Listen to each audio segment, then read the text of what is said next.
we're going to go ahead and get started. This morning, Abby and Luke are going to be talking about their mission trip in Las Vegas that they did a couple weeks ago and getting us up to speed on that and how they were able to serve. And I don't think Abby needs any introduction, does she? All right. Let me pray for them and then we'll get started. Our God, we're thankful that you have gathered us together this morning and thankful for your blood that has purchased us and made us your own. Thank you that we have a good message to proclaim to our world. And thank you that you've transformed us into people who can be genuinely self-sacrificial toward you and toward others. So thank you that Luke and Abby had this opportunity to serve in Las Vegas a couple of weeks ago. And I pray you'll help as we listen and learn this morning. We love you, God. In Jesus' name, amen. All right.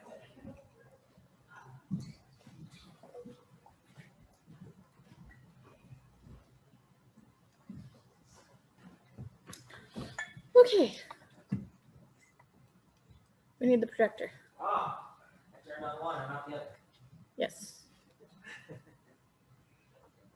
sorry. Okay.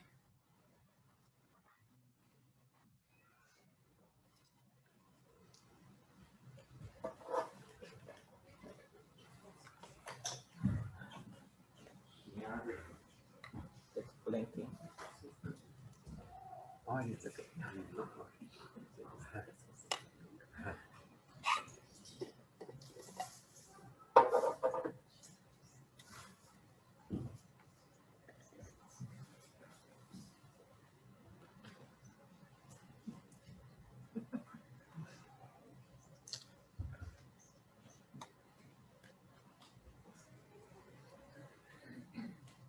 It's up there.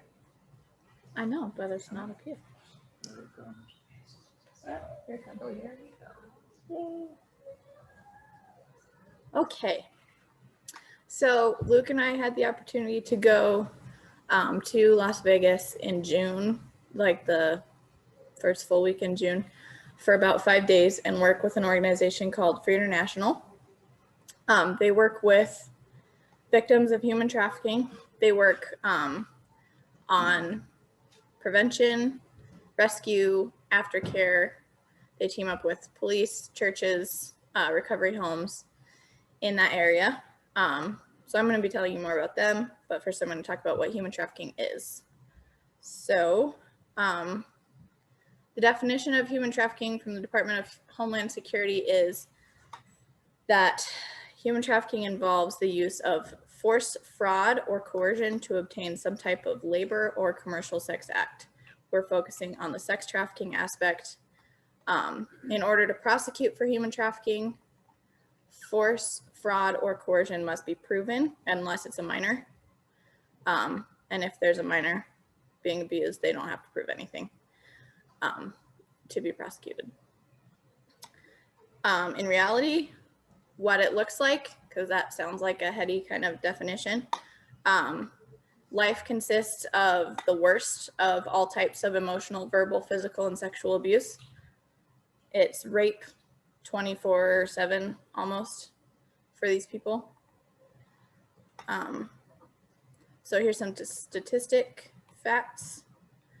Human trafficking is the second largest criminal enterprise in the world, generating approximately $150 billion a year with 20.9 million victims globally.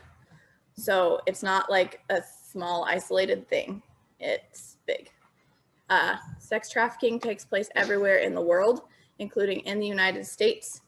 In fact, the US is ranked in the top 3 worst countries in the world for human trafficking. So it doesn't just happen in Europe like you've seen in the movies. Sex trafficking occurs in every state in the nation, and it takes place in large cities, medium-sized towns, and small rural communities. So if you haven't caught on yet, my point is it happens here in your backyard.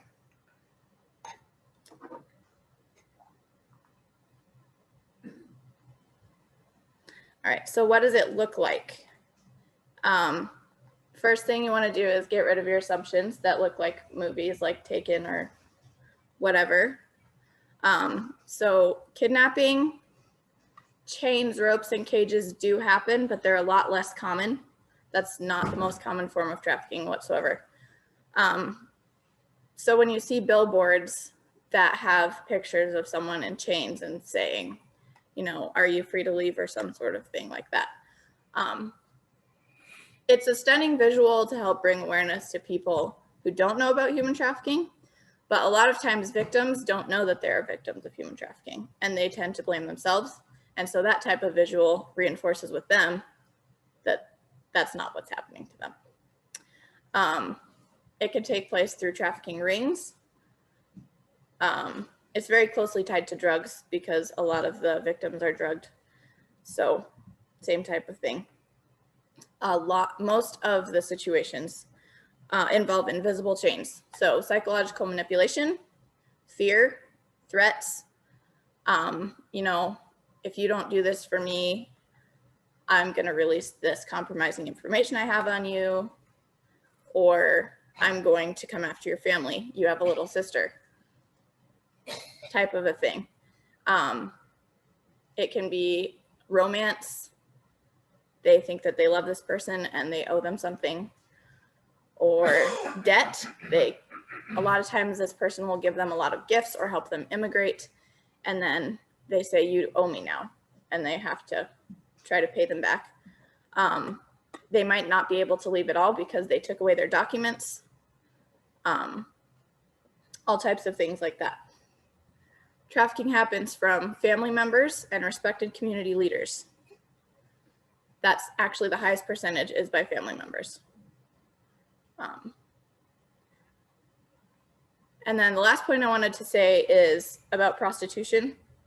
So growing up, like it was like a those people kind of thing, you know, those people mindset towards prostitution. And I think what I would like to ask us as a church to do is to step back from that mindset and think about several different things. One is most prostitution is trafficking, so it's not their choice. Secondly, if it is their choice, think about what kinds of situations they have to be in to make that kind of a choice. Why do they feel like that's their only option? And lastly, of all the people who work in this field that I've talked to, many of them have said that they have never met someone who has chosen to go into prostitution or stripping or that situation who have not been a victim of childhood sexual abuse. So that's a big connection there. This is a QR code if you want to learn some more about human trafficking and what it can look like. You can scan this, save the website for later on your phone. I'd encourage you to do that. It goes to the Free International website. I'm going to change it soon if anybody wants to scan it. You can go to the next. It's just Free International's website, so you can Google Free International, and this will be under their information type tabs. So about Free International. Free stands for find, restore, embrace, and empower. And then we'll talk a little bit about what each of those means. So find, they do searching, training, equipping, and collaborating in the search for victims of human trafficking. They work with police. They train personnel who work in airlines and hospitality and all types of stuff like that so that they can keep an eye out for people. Restore, they restore the lost through partnerships with national and local organizations, shelters, and churches. Actually, the office that we did most of our missions training in was part of a church that they partner with. Embrace, they work on providing immediate needs to survivors such as food, clothing, transportation tickets, and hotel vouchers. And then empower is providing aftercare services that foster independence to help victims become survivors. So just helping them get back into the real world. A lot of them have been trafficked from a very young age, so they don't have a life skills that they need, you know? All right, so some more things they do. I'm gonna go through this really fast because it's long. They train law enforcement and healthcare agencies how to recognize signs of being a victim of human trafficking. They administer legal help to survivors. They partner with a school assembly organization. I think it's called Say Something School Assemblies, that teaches students about how to recognize and respond to being exploited by traffickers.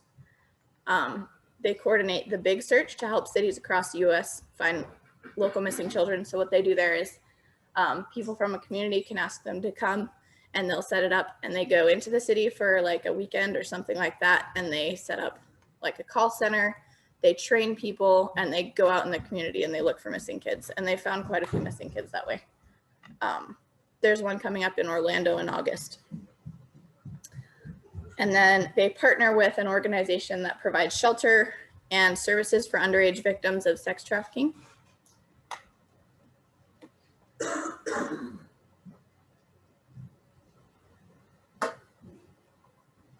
So I'm trying to get my computer lined up here. Okay. They work on training the hospitality industry how to recognize the signs of sex trafficking and how to work with law enforcement to stop it. They establish a positive presence in at-risk neighborhoods by meeting basic needs of the population. They go into a neighborhood where they know it's bad. They just show up there. They form relationships with the people. They form a trust with them. When someone who's being victimized knows they can trust you, they then feel safe to come forward and ask for help. They provide prayer support for women working within the commercial sex trade. So that's something that we actually did that week. We prayed with people who are directly involved. And then they lead outreach efforts into brothels and on street corners to commercial sex workers, providing resources and basic needs. All right, so what did we do? I need to get out a clock so I know what time it is. All right, so this is one of the teams that we worked with. We stayed in the same place as them. They're from a college in Texas, and they were pretty cool. So we made some friends. So on day one, we started with training for pretty much the whole day. They told us about what human trafficking is, what it looks like, and all of that sort of thing. We had training every day of the week, every morning. We had a debrief and a devotional and a worship session and prayer before we went out and did work on the streets. So there's just some pictures from that.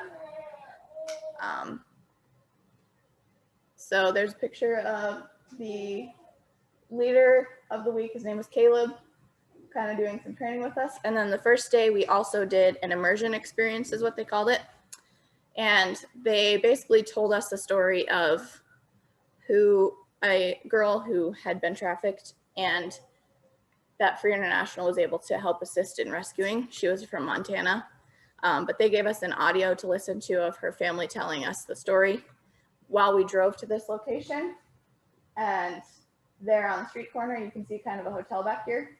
That's where someone across the street saw her and called the police. And they were able to rescue her and her friend from that moment. So we were able to be right there in that location. And then they drove us back and we listened to the survivor's testimony. Day two, we did something called card flipping. Here's what card flipping looks like. Oh no, did it go away? Okay. All right, so you can see over here, I have some cards. They're kind of hard to see. Club owners and traffickers will go out on the strip and streets that are walked up and down a lot, and they will hand out cards. A lot of them are cards you don't want to look at. Some of them are legal. They have a permit, as in come to my club kind of a thing. That's what's legal. Most of them are not, and it's just come by this girl. So what we do, we had these cards that they make for a website, and it looks like a really sketchy website. That's the point. We hand them out to people. We kind of profile them a little bit. Not too much. Basically, we just look for guys who aren't with their family or with some sort of a thing. Anybody who's in like a group of guys or just a single guy, we just try to hand it out to them. Yeah, and you're not looking for the trashy guys that you would think of. You're looking for the nicely dressed, clean cut guys. Those guys took more The cards people than who have anybody else. money. Yep. Anyways, it takes you to a website. It looks really sketchy. You can pick a girl, and then it takes you to a bio about that girl, and it tells kind of what's going to happen, sort of a thing. Halfway through, it switches, and it tells you the reality of what human trafficking looks like and what's actually happening to that girl. So their goal there is for those who get those cards, we're hoping they won't take anyone else's cards because they think they've got one for the night. We are also hoping that they read through that website and their minds change. So, you know, the bad guys aren't just the traffickers, they're also the buyers. So just a couple pictures from, we went to a street called Fremont Street, and it's like the old strip in Vegas, and it's a lot smaller, but you know, there's lots of flashy lights and stuff. It was actually kind of easy for our first night because we didn't have to really talk to anybody because it was very loud. So there was live music up and down the street. The screen overhead, you can kind of see in this picture, this is a screen, not a roof. And it played stuff the whole time, was blasting really loud. And so we didn't actually have to talk to anybody too much. We just kind of smile and hand them the card like, you want this? It was a very strange experience because what we're doing is absolutely legal. The organization partners with the police department in this. They know that we're doing it. They approve that we're doing it. But it's a little scary because all the beat cops don't know that. So we are the bad guys to everyone. To the traffickers, they don't like us because we're doing something against them. And to the good people, they don't like us because we're doing something sketchy. So it's a little bit exciting, but yeah. The first night was actually pretty easy. We had how many hits on the website that night? 360 people went to the website. Yep. So that's a very real, like, realizing that we had the opportunity to hopefully stop 360 guys from buying a girl that night was impactful to me, at least. Hopefully that was a girl who got a break, at least for a few hours, and hopefully a guy who got to see the truth behind what he was doing. If he didn't see how bad it was for himself, that he could realize that this girl didn't just volunteer to do this. Yeah, that's a common misconception. Anyways, so our team had gone to Fremont Street. There was another team that was out on the strip as well that night. So here's a picture of the team we were with on Fremont Street. Let's see. Oh, our leader was not in that picture. She was taking the picture, but our leader was super helpful. Her name was Tessa. There's a picture of her later. She kind of really helped us to be like, it's okay, calm your nerves, you can do this. I've done it a lot, kind of a thing. And then there's a picture of us on the street. Luke wore his mask so that no YouTube followers would be like, why are you being sketchy in Vegas? I've got like a little video clip here of the screen overhead, just to kind of give you like a picture of how chaotic it was.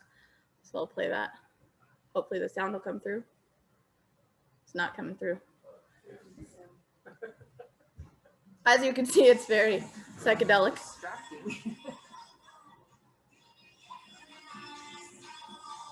So it's pretty loud, pretty bright, pretty flashing. There's a lot of weed in the air, so that was not pleasant. All right, so the next day, we did 3 different things. This was like the heaviest day that we did. So I'm gonna let Luke tell you first about the landscaping project that you worked on. Sorry.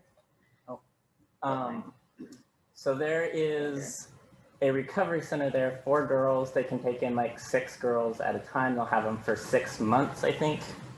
To a year. 6 months to a year for just them to be able to recover.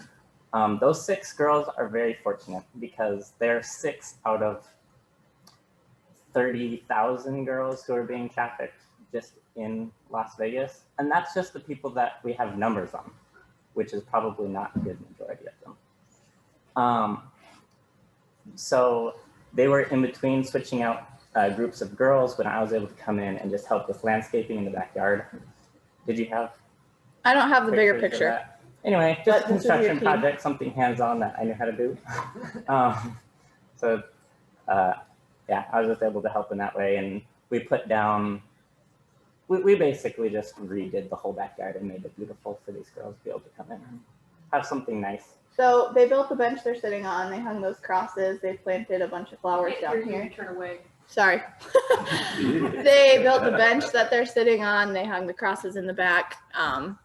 They planted a bunch of flowers and bushes and just kind of made, it was a prayer garden area so that they can come and just sit there and be quiet. And actually on the other side, like directly across from them, there's a really nice big pool for them to enjoy as well. So that's pretty cool.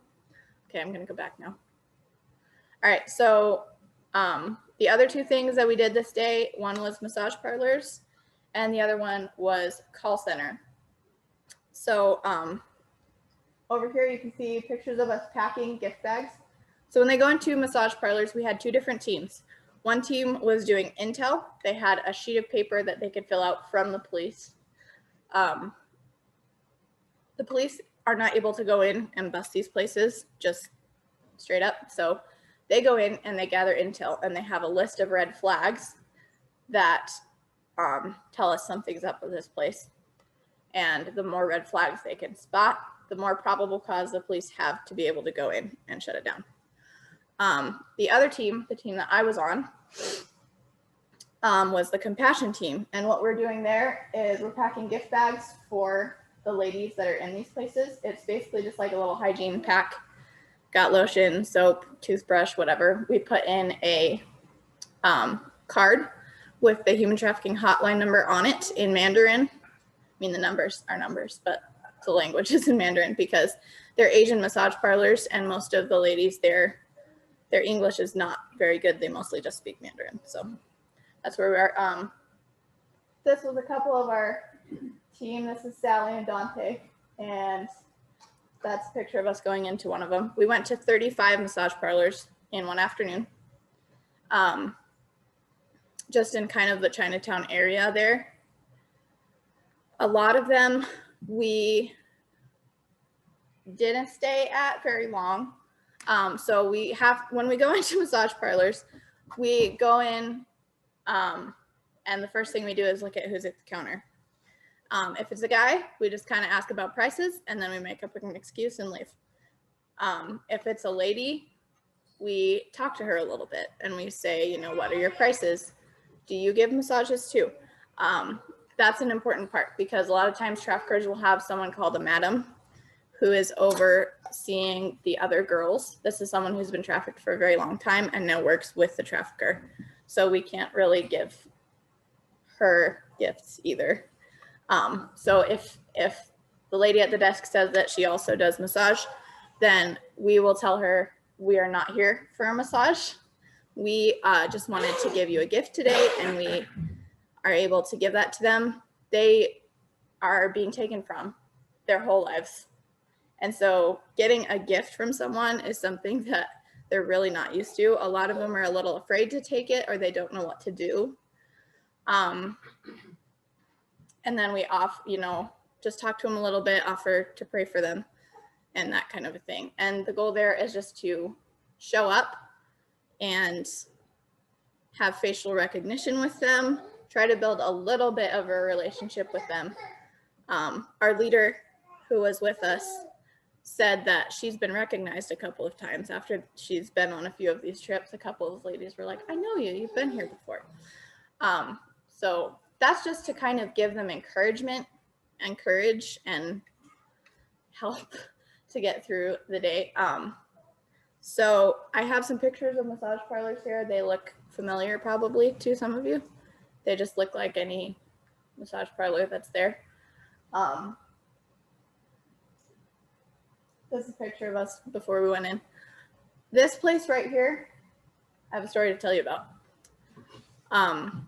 We went into this place. It had a lot of the red flags, one of which was 24/7 sign. A legit massage parlor is probably not open 24/7.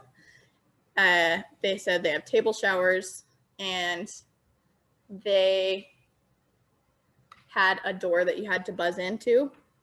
They had a lot of cameras everywhere. Those are all red flags. Like normal places have like 2 cameras maybe, but this place right here, that one probably had about 10, 12 cameras just under the awning right outside it. So that's a big red flag. But anyways, so we went into this place and we met a lady named Coco.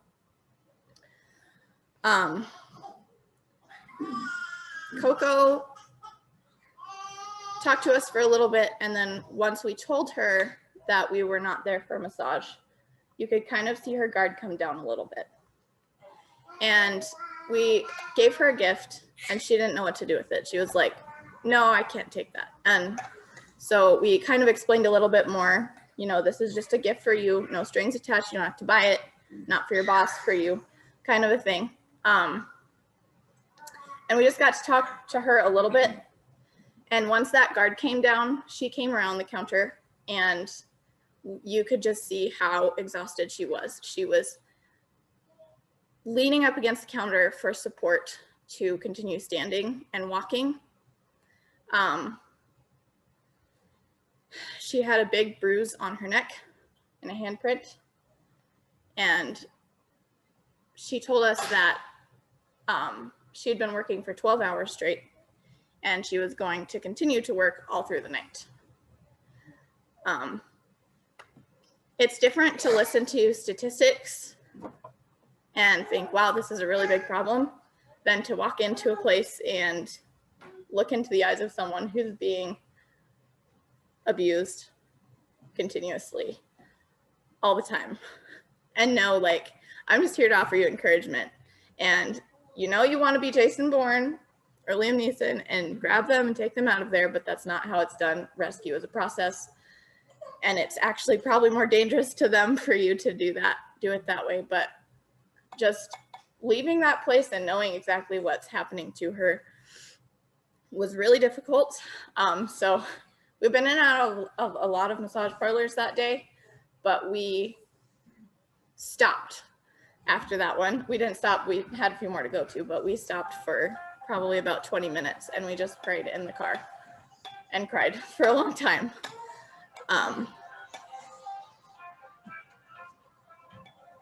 Like I said, it's a lot different to hear statistics than it is to look into the eyes of someone who's being raped continuously. After we went to massage parlors, we stopped at a coffee shop for a little bit. Here's a picture of the team that I was with doing massage parlors. This is our leader, Tessa, right here. As you can see, there's a guy who wasn't in our group back here, and he didn't want to get in the way of our picture, so he's hiding. That's Luke's team for landscaping. And then Wednesday night, we did call center. Now, I'm telling you what we specifically did each of these days. Every night they did call center. And so it's just different teams did different call centers. Just the ladies do call center. On one side of the table, you can kind of see, this is the only picture I have from it, but on one side of the table, they have these Chromebooks. And then on this side of the table, we have burner phones. And what the ladies on the computers do is they have to go on sketchy websites and look at a lot of sketchy stuff, and they find names and phone numbers. And they give us lists, and we start texting those phone numbers, and we just ask them, how are you doing tonight, or something like that. And we have a little bit of a script type of a thing that we follow. We have a code name that we all use because we can't give out our personal information. And we kind of talk to them. If it's not a bot and if it's someone who's interested, a lot of times after we tell them what we're doing, they're like, no thanks, I'm fine. But if they're interested, we tell them, you know, here's a hotline number you can use. Can I be praying for you about anything? just kind of talk to them, give them a resource that they can use to get out if they want to.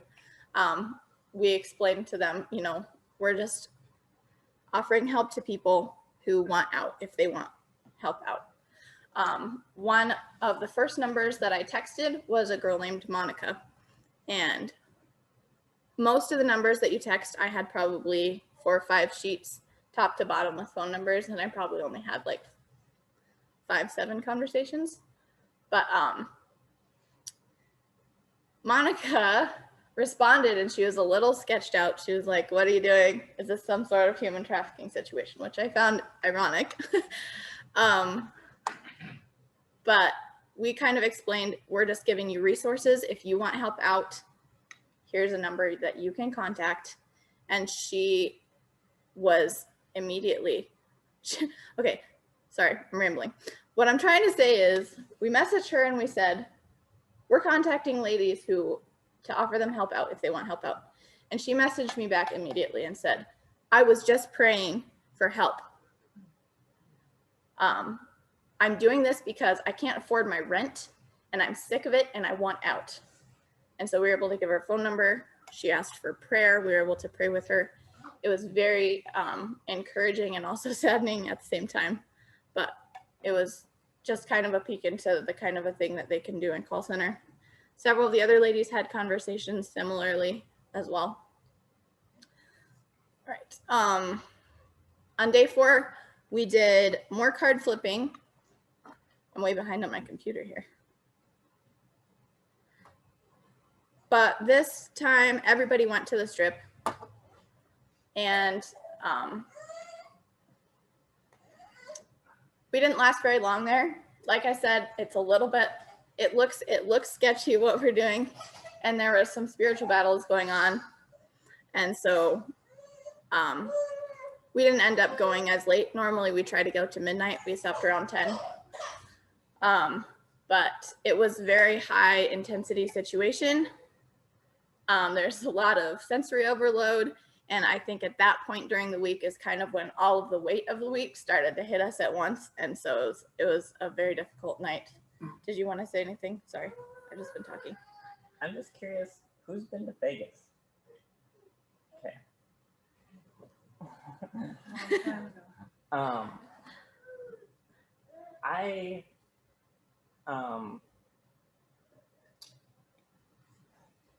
The closest thing that I could relate to was like in sci-fi movies. I don't know how many of you have seen sci-fi movies where they walk into like this cantina or something and there's music blaring and it's smoky. And the people who are in there seems like they forgot their life before being in there. They feel like they've just lived in there their whole life. That's how it is when you walk into a lot of these places. Like instead of looking up and seeing the sky and the stars like you do here, you see a screen that's just flashing stuff and it's very chaotic. I get sensory overload, and so I was like dying in these places. And it smells like pot, so you're probably getting high too. And there's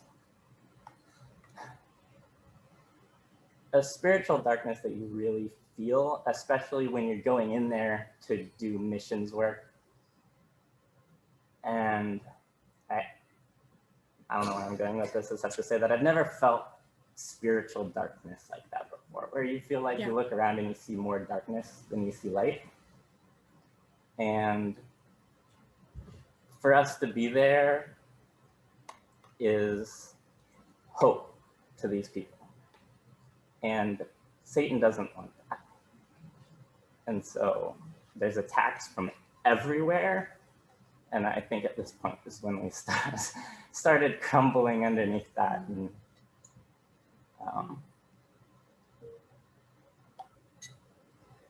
yeah, I don't know. Pretty much. We got back to the car after a lot of chaos and just kind of sat there for a long time, trying to chill out before we drove back to where we were staying. So that night did not go as planned, but we did get a few cards handed out, so we hope that something was done. On the last day, we were able to do a homeless outreach. One thing you need to know about trafficking is that traffickers prey off of vulnerability.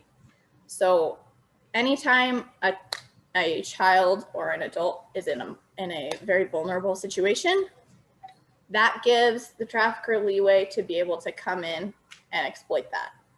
So, I mean, just kind of a surface level example. There's actually most of the signage when you're driving through Las Vegas isn't actually too bad. I was kind of surprised. But there was one sign for a strip club that said, stripping pays more, now hiring ugly girls. So there's an example of how someone's exploiting someone's vulnerability. If they feel like they're ugly or they don't have a job possibly, they're getting exploited in that way. But what we did on this day, the homeless population is extremely vulnerable. So what we did on this day is we took those same hygiene packs and some water, and we didn't have the hotline number in there anymore. We had cards with a website on it. Most homeless people do have phones and jobs. They're just unable to afford housing. And so that website tells red flags of human trafficking, and we just kind of talk to them, let them know, if you or somebody needs help, or if you spot these signs, make sure you avoid that situation, just kind of as a preventative measure, and to be able to bring encouragement to some of them. And some of them, they don't want it. They're just like, I'm fine. So this is Tess. She was one of our main leaders of the week, and she was pretty cool. And then after we were done with our homeless outreach, we went to a coffee shop, and we all were able to just kind of hang out there, share stories, debrief, have like a little wrap up session, which is what you see here. And that was about the end of our missions week. After that, we were able to hang out with friends some more. This is Katie. This is our group that was going out to do homeless outreach. And this is some more of our friends that we made. This is a group picture of us at the coffee shop. This is another one of the leaders. His name's Jackson. A little hard to see, but this is Jen. And this is a group of college students that we were able to go hiking with after. So that's kind of the end of our week there. These were all of our leaders for the week. These two ladies, this one here and this one here, are from Texas, and they do a strip club ministry. So she goes in and she brings gifts to the ladies there. She organizes events for them that they don't normally get, such as Christmas dinners, just little things that kind of help normalize life for them. She also does Bible studies and discipling with them. She wasn't there for the first part of the week because she had to do a Bible study with some of her ladies. And what they told us was their whole life is broken promises. And so you don't break a promise to them. And that's why she wasn't there at the beginning of the week. And then there's us at the side. And our whole group. It's a little hard to see, but it is what it is. All right. So how can you help? I use this visual because I feel like it communicates that I'm talking to you, not just you general, but like actually every single one of you. So first thing I want to point out is that believers are called to live and to preach the gospel everywhere that they go. And we can look at what Jesus did during his lifetime. He preached the truth to people, but he did not just preach the truth. He also cared for the poor and the needy, the exploited and the undervalued. He met their physical needs as well as their spiritual needs. And I think that's very important to note. I think a lot of times the pendulum can swing one way or the other. And we say, well, you're just caring for their physical needs and you're not preaching the gospel. And so that's not actually helping them. Or we can have the attitude of they don't want to be preached at. We need to just help. And I think there's a balance between those two things. We want to preach the gospel to these people, We may have to delay that a little bit as we form relationships with them because they don't trust anyone. But how do you preach the gospel to someone effectively? By forming relationships with them and showing them the love of Jesus. So I just wanted to remind you guys that we are called to take action and not just be like, here's a Bible, but also there's a verse in James about that. Don't just say be warmed and filled and walk away. That's not going to help. But also take the time to get to know them, help them if you can. I have this verse. It's one of my favorite verses from Proverbs 31, and it's not about the virtuous wife. Open your mouth for the mute, for the rights of all who are destitute. Open your mouth, judge righteously, and defend the rights of the poor and the needy. So here are some ways that you can help.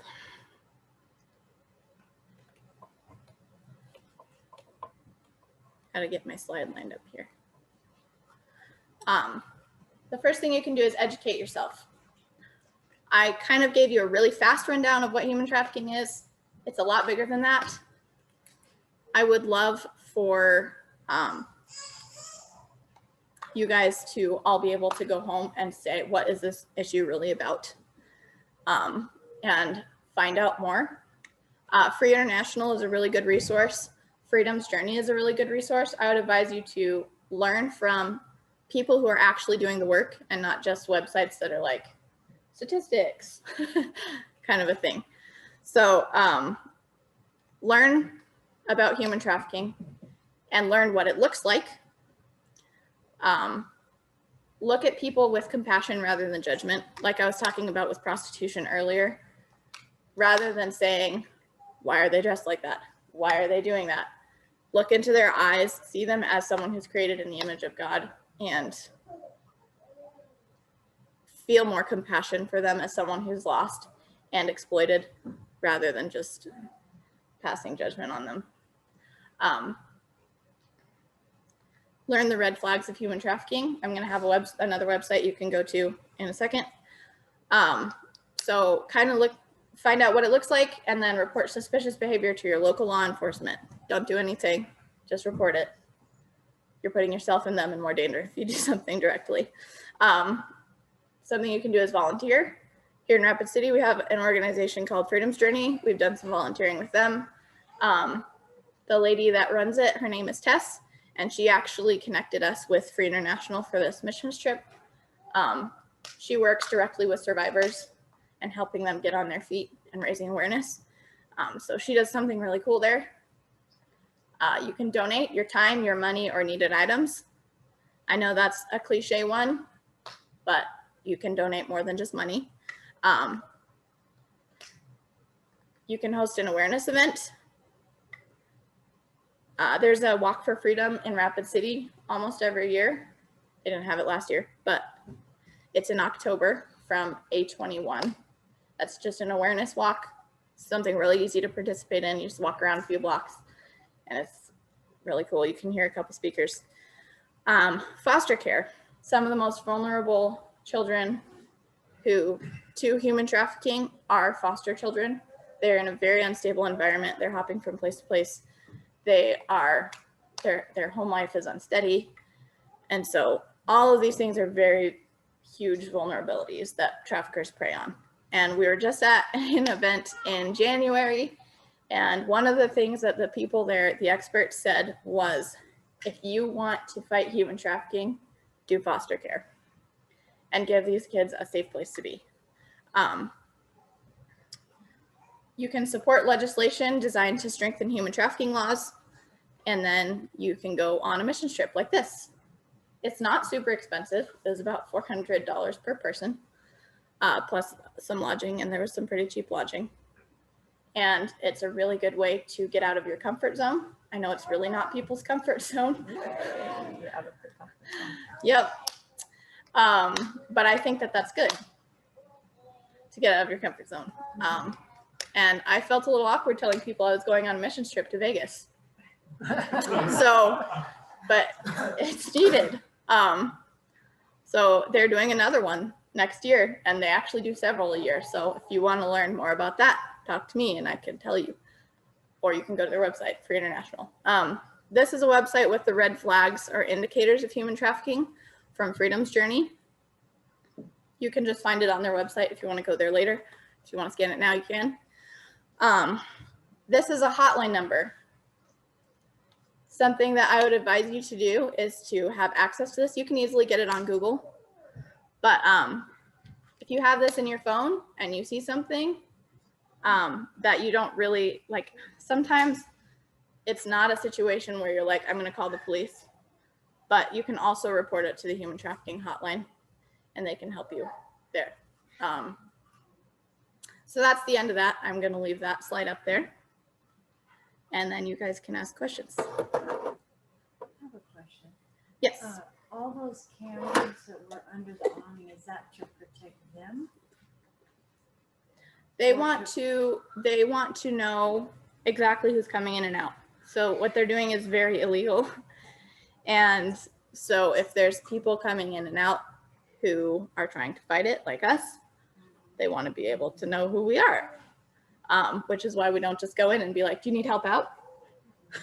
We ask them questions and act interested and gather intel. They also want to keep an eye on their victims. So. All of the above. Yeah. Yeah. How many years ago were we there? I was just shocked at all the, like you say, chaos and darkness and the music and all that. We never saw that. I mean, for us, it was more a lot of, yeah, and most of the people that were in there were elderly people or retired people. So Yeah, it really I think it's depends changed on what time of the week and what time of the day that you're there too, even now. True. Midweek, you're not going to see as much stuff as you are on the weekends.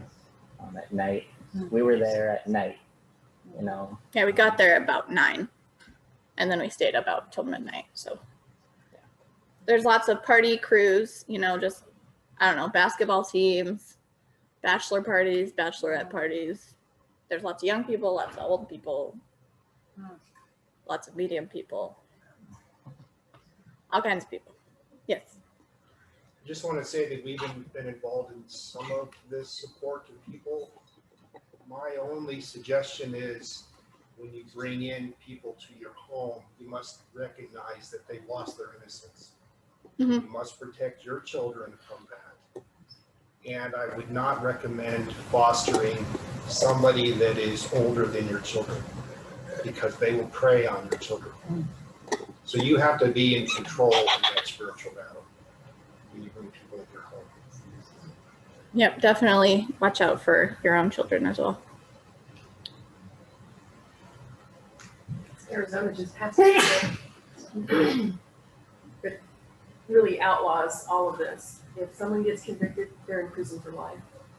That's good. Period. You can look That's up. child pornography, that's trafficking, it's production, distribution, any of it in Arizona. I wish more states would do it. That's an element that I did not talk about. Pornography is steeped in trafficking.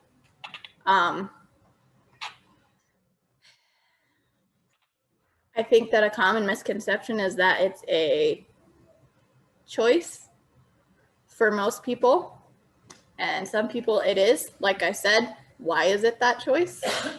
But it's a lot of trafficking. There's some survivors here locally in Rapid City who will tell you that they were trafficked and filmed and blasted all over the internet. So, and beyond that, it also fuels a demand.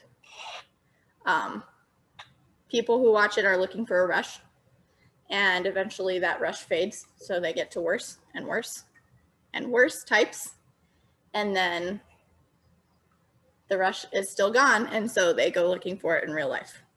And it's a corridor, slippery slope, whatever you want to call it. It's the marketing side of trafficking. Yeah. Yep. For sure. Yes. Where are like the places in the state of South Dakota and North Dakota where I've heard, I don't even know much about this, but I've heard in North Dakota by the oil rigs, there's some trafficking and stuff, and I know like when there's places where there's lots of like semi trucks and lots of like whatever, like in Big City or like stop or like are there places where people should be more aware of this environment and maybe in Dakota or thinking about our area? Absolutely. So one thing that I really want to hit home with you guys is that trafficking is happening here, everywhere, in your backyard. So open your eyes a little bit. I know you're not going to see it every single day, but yes, there are some hot spots for it. One of them is the I-90 corridor. Like you said, the oil rigs. There are hunting lodges all over. The Sturgis Rally and all types of stuff like that are little hot spots for it as well. A lot of trafficking happens to girls who are still living at home, going to school and living regular looking lives on the outside, but they're so enslaved to it mentally and emotionally that they just don't let anybody see it, and it can just exist there where they live. So yeah, that's very important to note. This is why I'm saying learn the red flags, because it's not going to look like you think it's going to look. It's not going to look like somebody out on the street corner. This is the day and age of the internet. It's going to be all over the internet. And like I said, one of the most common forms of trafficking is from family members. And so, like I said, this survivor who lives in Rapid City, her name is Kelly Patterson. She's done some speaking on it. She's a very cool person. But she will tell you she had a daytime life and a nighttime life. And in the daytime, she would go to school and she was a normal teenager. And in the nighttime, she was trafficked. And her parents didn't know. And she was trafficked out of her home. I mean, it wasn't taking place in her home, but sometimes it does take place in the home, depending on who's trafficking them. One thing I would say, I don't know if you've heard this before from like Keeping Kids Safe seminars, but I don't want to be like sensational and be like, don't trust anyone, but also like have a healthy suspicion and listen to your kids. So if your kids are expressing that they're uncomfortable with someone, even if it's someone you think would never do something like that, and they're like, no, I don't want to give Uncle so-and-so a hug, listen to them. Don't make them do that. And just I'm not saying just accuse them of anything, but just have like a healthy awareness and a suspicion. One of the things that they said, because they will come into communities and do sting operations with the local police. And they said, if we come into your community and we do a sting. this is free. Yes, free international, I'm sorry. We will be taking down some of your respected community leaders. And that's just a fact. He said the most common profile of a John, the buyers are called Johns, is mid-40s, married, Regular job. with a regular job type, well-to-do guy. So.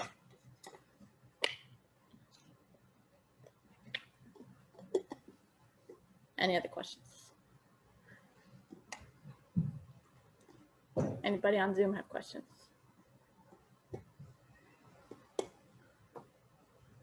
If not, we're almost done, I guess.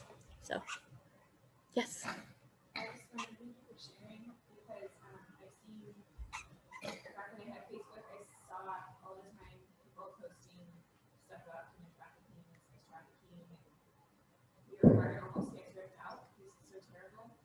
But like a lot of people just post stuff, they don't know how to help. They don't know anybody that's actually helping because you feel like you have to be Jason Bourne and it's dangerous and overwhelming. And so thank you for sharing. And it's like, okay, yeah, like there are actually people out there that are like taking steps to like make a difference a little bit, Mm-hmm. A little bit goes a long way. And so thank you for sharing.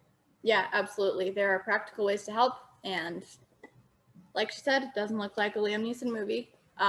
It just is practical things. There's a list right there. So. let me pray. I'm gonna take my stuff here. Okay. Let's pray.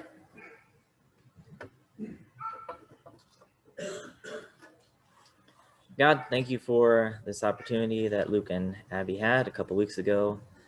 And Lord, I expect that it is just the tip of what they would like to continue to do. So use them according to your will, God. Lord, teach us to love what you love and value what you value and be concerned for people that you are concerned for. And as we have opportunity, whether locally or stepping out like Abby and Luke have, may we be willing to serve in whatever capacity you call us to, even if it is uncomfortable. Lord, we do thank you that compassion for people springs from the fact that you have first loved us and redeemed and saved us from our own iniquities. And so may we have the heart like yours toward others. Lord, may the seeds that were scattered and that are still being scattered by people in this endeavor bear good fruit for your glory, that people would be saved from their physical circumstances, but also turned toward the Savior and receive eternal life through faith in your Son. Lord, thank you for this morning, and although it's a weighty subject, we are grateful to hear about it because it's real and we need to hear about it. So use it in our lives, I pray. Bless in the coming hour as the saints continue to assemble, that we be able to exhort one another toward love and good deeds and encourage one another. In Jesus' name I pray, amen.